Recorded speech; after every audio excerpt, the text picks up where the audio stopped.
Welcome to our deep dive. You guys sent in some really fascinating stuff.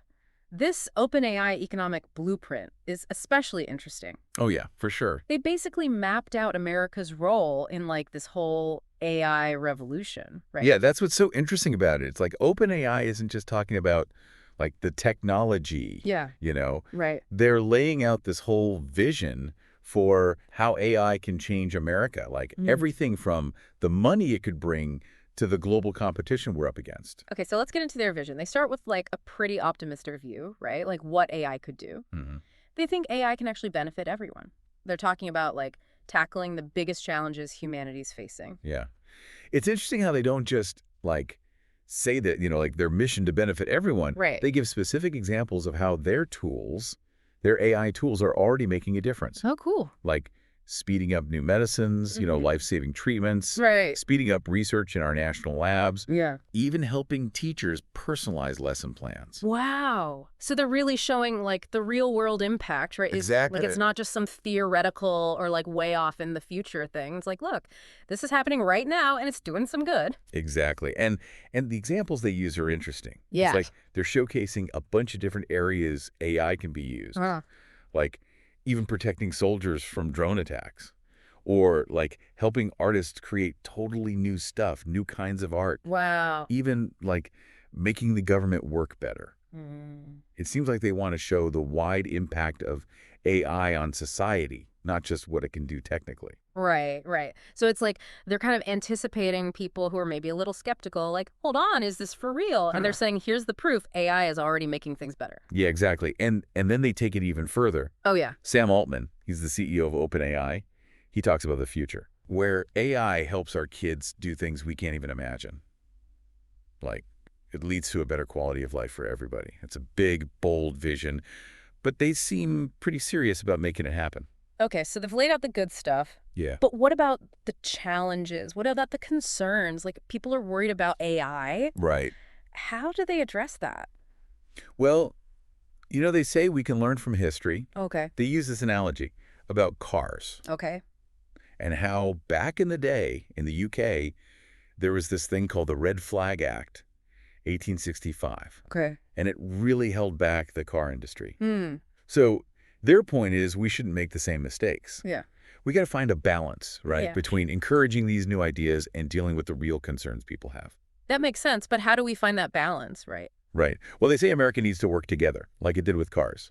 Like instead of slowing things down with too many rules, they say combine that private sector energy with some government support. Right. Okay. So Yeah. encourage the innovation, but make sure it's safe and used responsibly. But they're really into the global competition thing too, Yeah. right? Like especially with China. Yeah, they're very clear about that. Yeah. This is a race the U.S. has got to win. And not just for the money, but for national security. Yeah. They even mentioned there's like $175 billion out there globally waiting to be invested in AI projects. Yeah. And the U.S. needs to get that money Yeah. to stay on top. Otherwise, it'll go to projects backed by China. Right. So it's about like who is the leader economically Yeah. and national security too. But then they bring up this idea of democratic AI. What is that? Well, they believe that developing AI shouldn't be like a winner-take-all thing. Right. Right. They want the rules to be based on democratic values, like a free market where everyone has a chance. Uh-huh. And protecting people's freedom, both the people who create AI and the people who use it, and making sure governments don't use AI to control people or force them to do stuff. Okay, so it's about making sure AI is developed and used in a way that fits with democratic ideas. Not just who has the best technology, but how it's used and who benefits. Exactly. And this connects to their worries about frontier models, which are these super advanced large language models. Hmm. They know that this level of power comes with risks, that we need strong security measures in place. Right, so they're not ignoring the risks, but how do we manage those risks while still letting people innovate? Right, right. It's a tough balance. Yeah. Well, they think there needs to be like a multi-pronged approach. Okay. First, they say national competitiveness is key. Bye. The U.S. has to be the leader in AI. Right. Second, they say we need best practices for using these models safely, Okay. protecting against misuse and like spying. So it's not just about building powerful AI, but building it responsibly? Right, making sure it's used for good. Exactly. And they also say that our export policies should let us share AI with our allies, but limit access for our rivals. Hmm. And finally, they warn against having a bunch of different state and international regulations Yep. that could actually hurt the U.S. Right. They're saying we need a national strategy, not just a bunch of different rules everywhere. Exactly. But they're not just talking about security, right? They also say it's important to build trust, Hmm. make sure AI is used responsibly. Yeah. They call it establishing the rules of the road. Okay, rules of the road. I like that. So they're saying the more people use American-made AI, the more trust it'll build, Right. and that creates a kind of momentum. Exactly. A sort of flywheel effect. Okay. More trust, more people use it, more innovation, more benefits. It's like a good cycle. But to get that cycle going, they need to get these rules of the road right from the start. What kind of rules are they talking about? Well, they say people need to feel confident about things like child safety protections Okay. and being transparent about where the AI content comes from, like its origin. Right. They call it provenance. Provenance. Okay. And also giving users control and options for personalization. So people feel like they have some say in how AI affects them. Exactly. Hmm. It's interesting, too, how they talk about states being like laboratories of democracy. Oh, yeah, right. They want to encourage states to try out AI solutions for their local problems. And that could also help those local AI ecosystems grow. Yeah, that's a cool idea. Like, give states the flexibility to find their own solutions, what works best for them. Right, exactly. Like a bottom-up approach instead of top-down. Yeah, yeah. But they also say individual responsibility is important too, right? Oh, yeah, for sure. Like using AI comes with responsibilities. Uh, Users need to understand and follow the rules right. to make sure everyone stays safe and everyone benefits. So it's like a two-way street. The developers, the policymakers, and the users, we're all in this together. Right, exactly. It's a partnership. Okay, so we talked about the potential of AI, the need to develop it responsibly, the global competition, and even the rules of the road. But they also get into this whole thing about infrastructure. Right. They even call it infrastructure as destiny. Yeah, infrastructure is destiny. What do they mean by that? Well, they say that building like a really strong AI infrastructure, it's not just about keeping up with China. Right. It's a chance for the U.S. to like bring back its industries, revitalize them, like really rebuild its industrial base. Okay. They're talking about the things you absolutely need for the AI era: Like what? chips, data, energy, and talented people. So investing in the basics, the foundations that'll let AI really take off. Right. But what are the challenges to building this infrastructure? Well, they say that the demand for these resources is already bigger than the supply. Oh, wow. And they're worried that, like, if we don't do something fast, all the global investment will go to China. Yeah, right. And then there's this really tough issue of intellectual property. Right. Like, how do we protect the people who create things, but also let AI learn from the data that's out there? Yeah, that's a tough one. So what are their solutions? How do we actually build this AI infrastructure? They have a pretty detailed plan, actually. Oh, cool. First, they say it's important to make sure AI can learn from information that's publicly available, just like humans do, right? Right. We learn from books, articles, or experiences. Mm. AI needs similar data to get better. Yeah, makes sense. But how do we protect those creators? Right. Yeah, Like copyright laws and intellectual property, that's important. exactly. They talk about that directly. Oh, yeah. They say we need a system where AI can learn from all this public information, Uh-huh. but it also protects creators from having their work copied digitally without permission. Okay, that's a tough balance.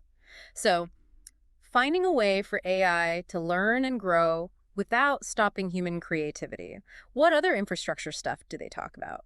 Well, they have this idea of digitizing all the government data that's still on paper, Oh, wow. like files and records stuck in archives. Uh-huh. Make it so computers can read it. Okay. That would unlock a ton of information for AI developers. That's a cool idea. But what's in it for the government? Like, why would they do all that work to digitize all that stuff? Well, OpenAI says it could be a win-win. Okay. Like, Yeah. in exchange for access to this data, developers could help the government find new insights, Right. help them make better policies. So it's not just about giving AI data. It's about using AI to help everyone. It's a partnership, right? Right. Speaking of partnerships, they mentioned something called a compact for AI. Yeah. What is that? It's like an agreement they want between the U.S. and its allies to make it easier to get money and resources for AI infrastructure. Okay. like working together to help democratic AI ecosystems all over the world. Right, so working with countries that have the same values, right? Exactly. And maybe even like counterbalancing China's influence in AI. Right, exactly. And this compact would also mean agreeing on security standards. Uh-huh. And, eventually it could include a whole global network of U.S. allies and partners. Wow, that's a pretty big vision for international cooperation on AI. What other interesting ideas do they have? Well, they suggest setting up these things called AI economic zones. AI economic zone. Yeah. They would be like zones created by local, state, and federal governments working with industry. Okay. And the goal would be to speed up the whole process of getting permits for AI projects. So like cutting through all the red tape, right? Yeah, exactly. Making it easier to build the stuff we need for AI. Right. Think about how long it takes to get permits for things like solar farms or wind farms, Right, right. or even nuclear power plants. Yeah. These zones would be designed to streamline all of that, to make it faster and easier to build the infrastructure we need to power AI development. Right. It sounds like they've really thought about the practical stuff, Uh-huh. but infrastructure is only one piece of the puzzle. We need skilled people too, right? Yeah. To build and manage all this technology. Yeah. Right. They talk about building the AI workforce. They say Yeah. it's super important to have skilled people. Okay. They think we should align AI research labs and training programs with the industries that are important in each region. Right. And they have this really interesting idea about compute power. Yeah, you mentioned compute power before. What is that exactly, and why is it so important for training the next generation of, AI experts? Well, compute power is just the processing power of computers, like how fast they can crunch numbers, how much they can handle. It's kind of like the horsepower behind AI. Uh-huh. And by giving universities access to really powerful computers, AI companies can give students the experience they need to work with the latest technology. Right. So it's like if you want to train chefs, you give them a professional kitchen. Yeah, exactly. Give them the best tools to learn with. But it's not just about the technical stuff, right? Right. They also talk about having a national strategy for AI education. Yeah, so it's not just training like AI specialists, Yeah. right? It's about getting everyone ready for a world where AI is everywhere. Exactly. Equipping everyone with the skills and knowledge to navigate this AI-driven world. They suggest a lot of different things, like more money for pilot programs, putting AI education into school budgets, and training for teachers and workers. So they're thinking about all levels of education, right? Wow. From K through 12 to college, and even retraining people who are already working. Right. It's a really comprehensive approach. But they also talk about pushing the limits of AI research. Yeah. How does that fit into their plan? They propose investing in national research infrastructure, like giving scientists, innovators, and educators access to the computing power and data they need to make real progress in AI. They specifically mentioned this thing called the National AI Research Resource. Yeah. What would that be? Like, imagine a central hub for all the cutting-edge AI research. This resource would give researchers across the country access to powerful computers, massive data sets, and tools to collaborate. Like, everything they need to push the boundaries of AI and make, groundbreaking discoveries. So it's a shared resource for the whole country to speed up innovation in AI. Exactly. Like a national lab, but just for AI research. That's cool. What else do they talk about in terms of building this AI ecosystem?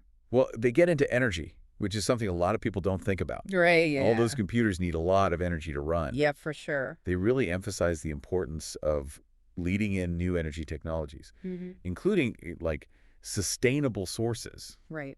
like fusion, fission, and all those promising new technologies. Makes sense. We can't have an AI-powered future without the energy to run it, especially if it's sustainable. Exactly. They say making sure we have enough energy is absolutely crucial for America to stay on top in AI. And they don't just focus on new technologies. They also want to increase spending on things like power grids and data networks. Oh, right. They even talk about a national AI infrastructure highway. A national AI infrastructure highway. That sounds big. What does that mean? Imagine a network that connects all the regional power grids and communication networks across the country, Right. designed to handle all the energy and data that AI development needs, like creating a really strong backbone for the AI era. Wow. So it's like building the digital superhighways for the future, right? Yeah, exactly. It's a massive project. But they also admit that private companies might not be able to pay for all of this on their own. Right, yeah. They suggest using federal money to back up high-value AI projects. So, like, the government would share some of the risk to make these projects more attractive to investors, Like, combining public and private resources to reach a national goal. right, right. Hmm. They suggest things like guaranteeing purchases and providing credit enhancements to reduce the risk for private investors. It's a practical way to finance those huge infrastructure projects. Wow. Okay, so OpenAI has a pretty complete plan for building this AI ecosystem in America. It's ambitious, but it seems like they've thought it through. Yeah, it's impressive how everything's connected in their approach. They're not just focused on one thing, Right. like just the technology or the economy. They're looking at all the challenges and coming up with a whole set of policy recommendations, from education and research to energy and working with other countries. It's like they're saying, look, this isn't just about building cool tech. It's about building a future where AI helps everyone, and America needs to lead the way. And they're not pretending it's easy either. Yeah. They know there are risks, and we need to keep talking and adapting. Uh-huh. They even call this blueprint a living document. A living document. What does that mean? Yeah, it means they're open to changing their recommendations as we learn more about AI. Oh, okay. So it's not like a set of rules. It's more like a starting point for discussion. Right. They see it as a framework, Yeah. you know, Hmm. a way to start the conversation and get things moving. And they're not just talking to, like, the government people. Right. They want everyone involved, like industry leaders, researchers, regular people. So they want everyone to help shape the future of AI. Wow, this has been really eye-opening. OpenAI's vision is really interesting, Yeah. like a future where AI is woven into everything, you know? Uh-huh. It's exciting to think about the possibilities, but it's also like kind of a big responsibility, you know? I agree. They're making a strong case for America to be the leader in this new era. Mm, But they're also saying it's not just about being the best or having the most powerful tech. right. It's about making sure AI benefits everyone, all of humanity. So shaping the future of AI in a way that fits with our values. But it's not just up to OpenAI or the government, right? They're saying we all need to work together. Exactly. It's a group effort. Wait, hold on. What do you mean we all, like, what can I do? This all seems so big, you know? Think about it this way. OpenAI has this vision of the future where AI is part of everything. Right. Healthcare, education, national security, even how well off we are economically. Yeah. But that future isn't set in stone. It depends on the choices we make today, both as individuals and as a society. So you're saying that even the little choices we make can affect how AI develops. Exactly. The question is, what part do you want to play in all of this? Mm. What skills will you need to do well in a world powered by AI? How will you help make sure AI is used ethically and benefits everyone? These are things to think about. Wow, you've given me a lot to think about. It's like OpenAI's blueprint is a call to action, not just for the people in charge, but for all of us. Exactly. It's a reminder that we all have a role to play in shaping the future of AI. Well, this has been an amazing deep dive. Thank you so much for explaining all this. It's clear that the future of AI is full of promise and challenges. And the conversation is just getting started. Right. We need to keep learning, adapting, and talking about these important issues as AI keeps evolving. Absolutely. Thanks for joining us, everyone. And keep those questions in mind. The future of AI is in our hands.